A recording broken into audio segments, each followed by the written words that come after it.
একবারের কথা, একটা শহরে মনীষ নামের একটা ছেলে থাকত। মনীষ একটা মেয়েকে অনেক পছন্দ করত। মেয়েটা তার অফিসেই কাজ করত। ও তার সাথে বিয়ে করতে চাইতো। একদিন মনীষের মা বাবা গ্রাম থেকে শহরে আসে। তারা তার সাথে তার বিয়ের সম্বন্ধে কথা বলে, কিন্তু সে বারণ করে দেয়। মা, আমি একটা নিজের জন্য মেয়ে দেখেছি, আমি তাকেই বিয়ে করব। কে আছে ওই মেয়েটা? তুই এইভাবে কি করে বিয়ে করতে পারিস নিজের মতন করে? আমরা গ্রামে তোর জন্য একটা অনেক সুন্দর আর গুণী মেয়ে দেখেছি, তার থেকে ভালো কোনো মেয়ে হতেই পারে না। না মা, আমি সিনাকেই বিয়ে করব। আচ্ছা, তো ওই অপয়ার নাম সিনা আছে? মা প্লিজ এরকম বলো না, ও খুব ভালো মেয়ে। মনীষের মা বাবা তার পছন্দের মেয়েটাকে দেখতেও চায়নি, কিন্তু মনীষের জেদের আগে তারা মেনে নেয়। ঠিক আছে, তবে তার মা বাবার সাথে আমাদের দেখা করা। ওর মা বাবা নেই। তো কেউ তো হবে, কাকা বা মামা। না, ওর কেউ নেই।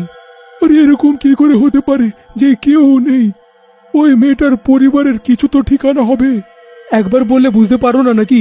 বিয়ে করালে করাও, না হলে আমরা এই মন্দিরেই বিয়ে করে নেব। মনীষের এই কথা শুনে তার মা বাবার অনেক দুঃখ হয়। গ্রামে তাদের অনেক সম্মান ছিল, আর এটার কারণেই তারা এই বিয়েতে রাজি হয়ে যায়। কিন্তু তাদের একটা শর্ত ছিল যে তারা 2-4 মাস সেই গ্রামেই থাকবে। মনীষ শর্তটা মেনে নেয়। 1 মাস পর মনীষ সিনার সাথে গ্রামে পৌঁছয়। ও সিনাকে ঘরের ভেতরে আনে।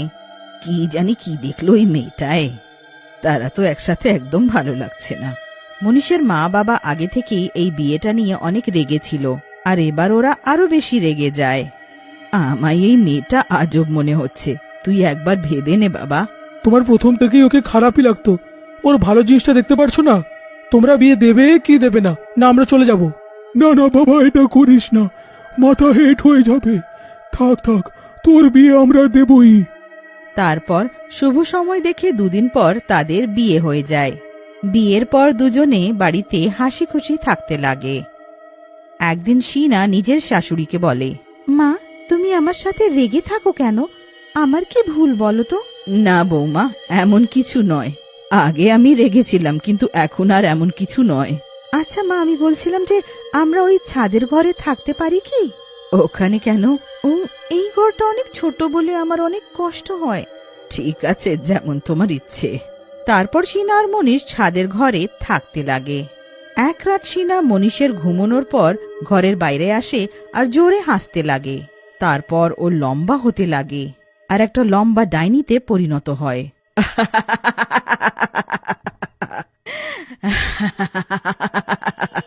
হাসতে হাসতে সিনা একটা লম্বা ডাইনিতে পরিণত হয়। তারপর ও ছাদে দাঁড়িয়ে পুরো গ্রামকে দেখে। গরমকাল ছিল বলে লোকেরা নিজের ছাদেই ঘুমাচ্ছিল। সিনা বেশ মনোযোগ দিয়ে সব ছাদকে দেখে। তারপর ও এক হাত দিয়ে একটা লোকের খাট তুলে ওকে অন্য ছাদে রেখে দেয়।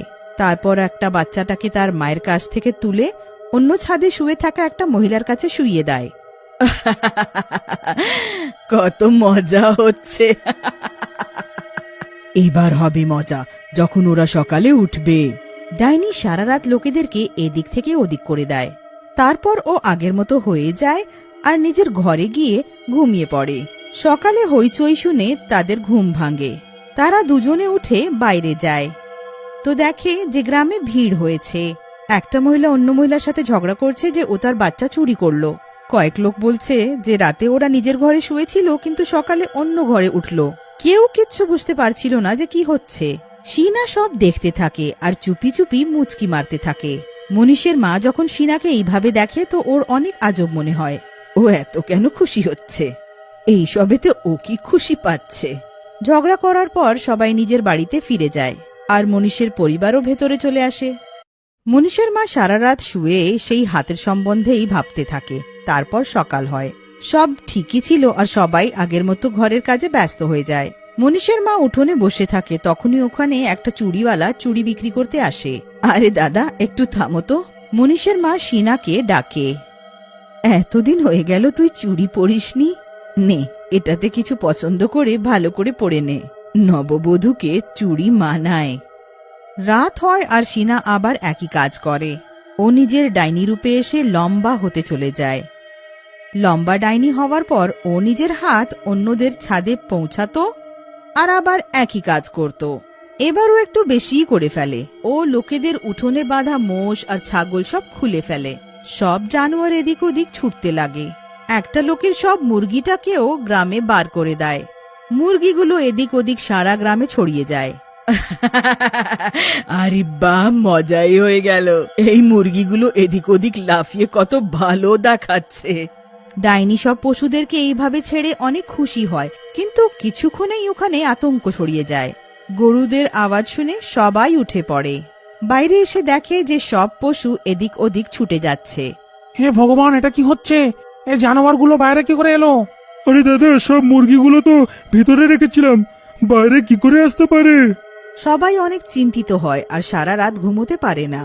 মনীষের মাও বাইরে থাকে। ও নিজের ছাদের দিকে তাকায় তো একটা লম্বা হাত দেখতে পায়। ও তাড়াতাড়ি উপরে যায়, কিন্তু ততক্ষণে ডাইনি সিনা হয়ে আবার ঘুমিয়ে পড়ে। এক্ষুনি আমি কারুর লম্বা হাত দেখেছিলাম, ওটা কোনো ভুল ছিল না, কিন্তু কে বা ছিল? তারপর ও সিনার মনীষকে ঘুমোতে দেখে। তখনই ও সিনার হাতের দিকে খেয়াল করে। এ ভগবান, এটা কি সত্যি? আমি যে লম্বা হাতটা দেখলাম ওটা কি এই? ও এই চুড়িটা তো পড়েছিল, মানে ওই হাতটা সিনার ছিল। হে ভগবান, আমাকে তো আগে থেকে এই মেয়েটাই কিছু ভুল মনে হচ্ছিল। এর তো না বাড়ির খোঁজ, না কোনো আত্মীয়র। এবার আমি সব বুঝে ফেললাম। মনীষের মা ঘাবড়িয়ে নিচে নিজের ঘরে যায় আর নিজের বরকে সব ঘটনাটা বলে। এবার দুজনে চিন্তিত হয় যে কিভাবে তার সত্যটা সবার সামনে আনে, যে ও কোনো মানুষ নয় বরং একটা ডাইনি। সব থেকে মহত্বপূর্ণ হলো মনীষের সামনে তার সত্য আনা। ও একটা ডাইনির সাথে থাকছে আর ও জানেও না। দুজনে সারা রাত এই সম্বন্ধে ভেবে একটা উপায় খুঁজে বার করে। পরের দিন যখন সিনা উঠোনে বসে থাকে আর মনীষ ছাদে ঘুরতে থাকে, তখনই তার বাবা ছাদে যায় আর সুযোগ পেয়ে মনীষকে একটা ধাক্কা দেয়। মনীষের মা জোরে চিৎকার করে যাতে সিনা ওদিকে তাকায়, আর তারপর একদম ওইরকমই হয়। মনীষ ছাদ থেকে পড়তে থাকে। তখনই সিনা লম্বা ডাইনি হয়ে এক হাত দিয়ে তাকে বাঁচিয়ে নেয়। মনীষ বেঁচে যায়, কিন্তু ও নিজের বউকে এইভাবে ডাইনি হয়ে দেখে অজ্ঞান হয়ে পড়ে যায়। মনীষের যখন জ্ঞান ফেরে তো ও হাসপাতালে থাকে। সিনা ডাইনি? ডাইনি? বাবা, শান্ত হয়ে যা, শান্ত হ। মা, কিন্তু সিনা ওই ডাইনি? হ্যাঁ, আমরা সব জানি বাবা। ও একটা ডাইনি, তাই ওর কোনো ঘর বা আত্মীয় নেই। এটা হতে পারে না মা, ওকে খুব ভালোবাসি আর ও ডাইনি বেরোলো। ডাইনি কারোর নিজ হয় না। আমরা তোর সামনে এই সত্যটা আনতে চেয়ে বলে তোর বাবা এটা করলো। সেই রাতে মনীষ ঘুমনোর ভান করে আর নিজের চোখে সিনাকে ডাইনিতে পরিণত হতে দেখে। ও অবাক হয়ে যায়। রাতটা ও যা একটা ভাবে কাটিয়ে নেয়, কিন্তু পরের সকাল ও নিজের মাকে বলে যে ও সিনা থেকে ছাড়া পেতে চায়। তার মা একটা তান্ত্রিককে ঘরে আনে। তান্ত্রিক নিজের মন্ত্র শুরু করে তো সিনার কিছু হতে লাগে। ও নিজেকে ডাইনি রূপে আসা থেকে থামায়, কিন্তু এটা হয় না। ও ডাইনি রূপে চলে আসে আর চিৎকার করতে লাগে, এটা তুই কি করলি? কেন এলি এখানে? চলে যা। এই ছেলেটাকে বিয়ে কেন করেছিস? গ্রামবাসীদের হয়রান করে তুই কি পাচ্ছিস? মজা পাই আমি, অনেক মজা পাই। এক্ষুনি মজা দেখাচ্ছি, এক্ষুনি দেখাচ্ছি। তান্ত্রিক একটা ফুঁক মারে আর ডাইনি ছোট হতে লাগে। ধীরে ধীরে এত ছোট হয়ে যায় যে তান্ত্রিক তাকে একটা বোতলে বন্দি বানিয়ে দেয় আর নিজের সাথে নিয়ে যায়। তোমাদের কথা শুনিনি আর কি হয়ে গেল? এখন যা বলবে তাই করব, আমায় ক্ষমা করো। মনীষের বাবা মা তারপর তার বিয়ে সেই মেয়েটার সাথে করিয়ে দেয় যাকে তারা পছন্দ করত, আর সব ঠিক হয়ে যায়।